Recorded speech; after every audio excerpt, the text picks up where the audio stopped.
Hello, ladies and germs. Gentlemen back there. Turn no scene ugly like welcome to Kid Dracula for the Game Boy. Yeah, there's a lot to talk about this game, and yes, this is also coming alongside Jack Bros and Castlevania because I finished those series off. I played them, and I'm just messing around with the screen just to talk. At least give myself time to talk because all of this is pre-commentary. Because I gotta read the story, so I'll talk about it in a second. Master, that Garamount, by the way, this is a pseudo-remake sequel of another game on the NES or the Famicom that never got an English translation, so keep that in mind. Where's Garamond? I thought I got rid of him. Oh well, never mind. This time, I'll thrash him. For good. There's some weird text writing here and there. But Master, this is Death, by the way. This time he's much stronger, and I mean like Grim Reaper, than he ever was. You'd better watch out and prepare well for battle. You've memorized all the magic spells, right? Well, yeah, the magic spells. Right. The only one I remember is Bat, which just allows you to become a bat. Turn into a bat and go anywhere. The way you do it is by holding the B button to attack, and as soon as you see your icon at the bottom flash, you transform. It does it for other things, so keep that in mind. You've forgotten all of the other spells, Master? Well, some of them aren't really spells, technically. Well, I'm sure I'll remember them when the time comes. What a good for nothing. Hey, you're talking to Dracula from Castlevania. If you get them wrong, you might want to join Garamoth. Hehehe. Why are you laughing? You're supposed to help me. And by the way, oh yeah, you have a normal attack, which is just a giant fireball, and if you hold B button, you'll do it. Your face icon changes depending on how long you hold it. When you get a very scary face sort of thing down there, it basically does that. Also, if you kill enemies while using a special attack, using normal or any other attack later on, except for Bat and some other ones, you get coins that are dropped from the enemies. I forget that you can point in any direction. You can point up, down, left, and right. When you jump, you point down. So I forgot you could do that. So keep that in mind. But anyway, this game, like what I just said, the whole Dracula thing from Castlevania, I'm not lying when I say that, because guess what? This is actually a pseudo prequel. Well, not really. It's just stated to be a sort of a spin-off of the Castlevania series. Sort of a self-aware parody sort of thing. I really don't know how it's self-parodying itself, because it's not that difficult. It's just a horror, gothic, chibi, like, cute little fest. And it doesn't really make fun of anything Castlevania related. It's just its own game where it's pseudo-difficult. But you know why it's related to Castlevania? Because there's a clock tower. There we go. No, but seriously though, the reason why it's Castlevania related is basically because it's said to be. There's some references later on in the series, like in the 2000s era, where Castlevania's referenced. There's some other stuff too, but yeah, the only big thing is that one of the Reapers, a Time Reaper, was sent by Garamoth in Judgment. Castlevania Judgment, the fighting game? That's basically one of the connections, and that's about it. Not much other than that. I do want to point out that the gears don't really push you, by the way. I don't know why. But anyway, yeah, that's about it for the connections with Castlevania. They just say this is like a pseudo spin-off parody of it. I'm assuming Kid Dracula is like the final boss of the original Castlevania games, Dracula himself, except as a kid. Which makes some sense, I guess. Not complete sense, but some. At least in regards to everything else in mind. So, yeah, I don't know. It's said to be a Castlevania spin-off, and I'll agree with that. This thing right here is a flashing heart. Unlike the other hearts you saw before, the flashing ones refill your health completely if you get them. I'm getting it just because, and I'm gonna regret that later. But most of the other, hearts that are regular, they just give you 1 hit point more.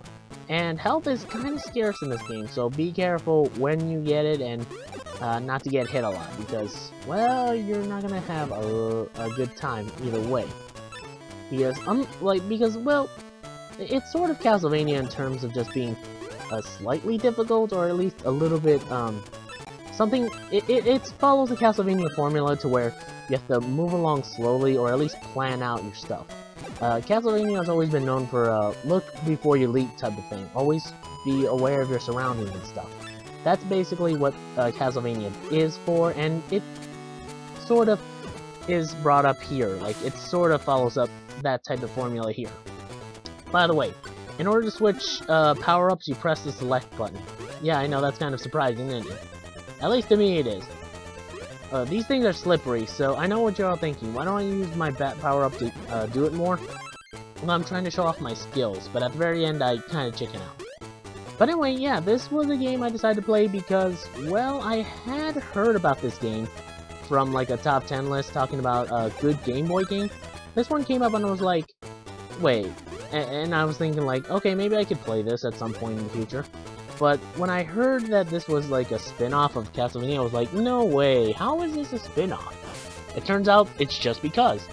Like, I'm being serious when I say it's just because. Not much is like explain exactly whether or not this is actually the Dracula that I was speculating, but it's just stated to be.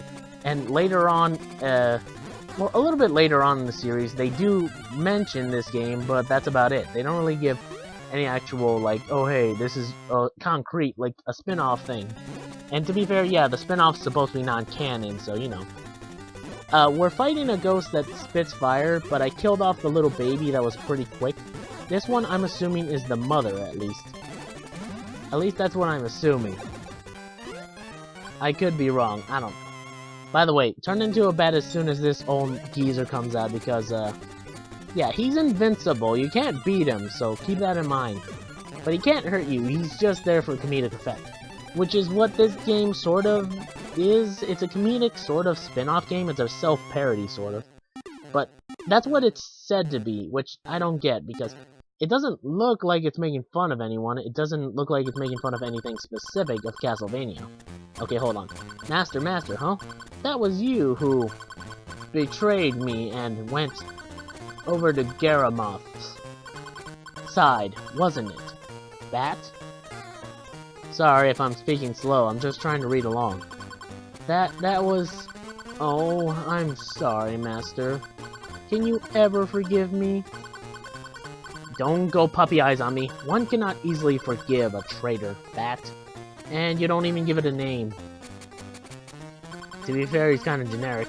But I'm always honest to you, Master. It just happened. I have no time to play around. I'm a busy person. Master, are you about to go after Garamoth? Now, if so, will you please take me? Anyone who goes over to his side this time is going to get it. If that's alright with you, then you can come along. Yes, I shall join you with pleasure. And my other bat friend will help too, Master. Wait for me! Oh yeah, this one too. He's a little greener. Wait, I'm coming too. And this one is a nerd. Take me too. You see those detailed ways that they try and make those three bats look different? Yeah, we never see that level of detail anymore. But they give us the Bat Force attack, which is called Attack. To be fair, I'm pretty sure they couldn't call it Bat either, because we already have a Bat, so that makes sense. This attack is just a boomerang, which covers, well, sort of a boomerang. It goes around in a circle around you. Oh yeah, and this is the, mini-game roulette thingy that happens every single time we exit a stage and defeat a boss. Usually all stages have a boss, or 2 or 3, whatever. Now, usually you can do one of two things. You can get coins, or you can get lives. I will just get lives, so keep that in mind. But only play one version of this game. As you can see, there's 4 games: Grab Bat, Stick 'em, RPs, Pop 'em. I only ever play Grab Bat because it's the easiest and the best one I feel that farms lives the best. So keep that in mind. I'm only ever playing that one throughout this entire playthrough. But I'm only showing you the first 2 times I'm playing this. The other times that I will be playing this will be cut out and you won't see them. But you will see me having a ridiculous amount of lives later on after each level, so keep that in mind. I did play the sub-mini-games of, like, Grab Bat and a lot, so keep that in mind as to how much lives I have towards the end of the game. Or at least after every level, so keep that in mind. Except for the last one, I kind of just give up, well, not give up, just give up playing in that general sense. That particular, what do you call it, game, because I had enough lives and I thought, I'll just skip ahead to the final boss.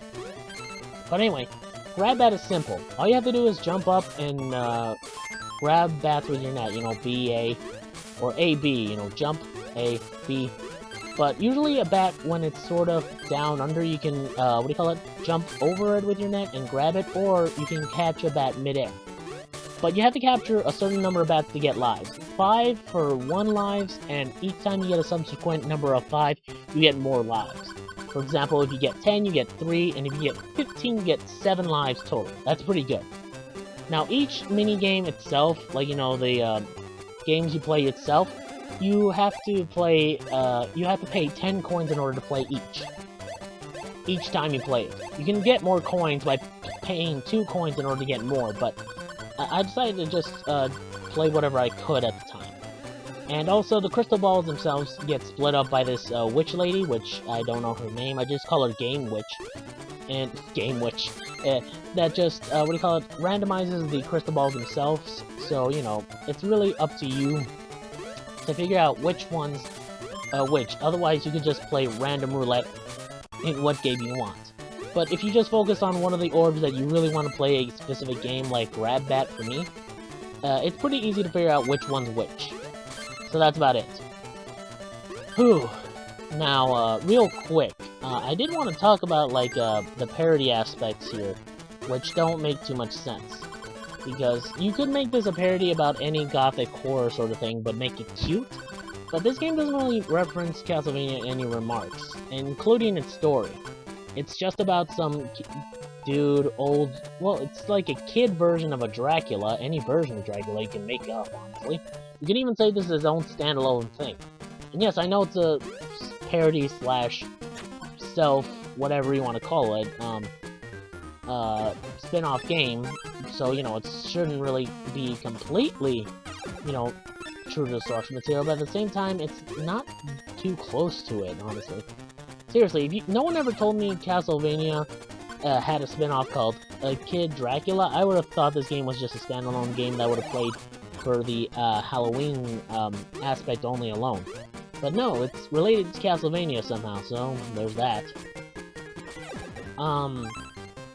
But I'm not saying it's a bad game in that regard, it's fun, honestly. It's actually pretty decently challenging and pretty good. So keep that in mind. I do like this game, I have played it, and I am playing it, and that's about it. By the way, that little heart container we just got, that's basically a life extension meter. And if you die with all your lives, you know, your P lives gone, you basically have to return back to the whole original 3 hit points. Now, that's where this game kind of is difficult in that regard with Castlevania, because you have to stay alive the entire way through in order to keep all your hit points. You can only get a maximum number of hit points of 5. If you lose all your lives at the very end of any stage, you do have to restart, of course, but you also don't have any of your hit points with you anymore. So basically, you're kind of without any more hit points afterwards. It's like, oh hey, you want to have 5 hit points throughout the entire journey? Well no, you're gonna have to make sure you don't die too much in all the levels at least. So good luck with that. I don't know, it's fair in that regard, because, you know, you have enough opportunities to get a lot of points, but at the same time, you just have to try your best. By the way, don't let these owl bird things grab onto these plant dudes.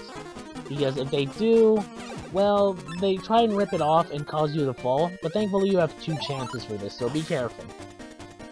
The game is fair to some degree, but it also is difficult in some places, like this particular spot. This one's difficult for another reason in particular. But, yeah, and even some of the bosses in this game don't really reference anything to Castlevania either. Most of them are just standalone. But that's my own opinion on it, I don't know. I will say, though, that gameplay-wise, it's actually pretty entertaining in that regard. So I really wish that there were a little bit more different stuff here and there to do, I guess, but either way, I don't know.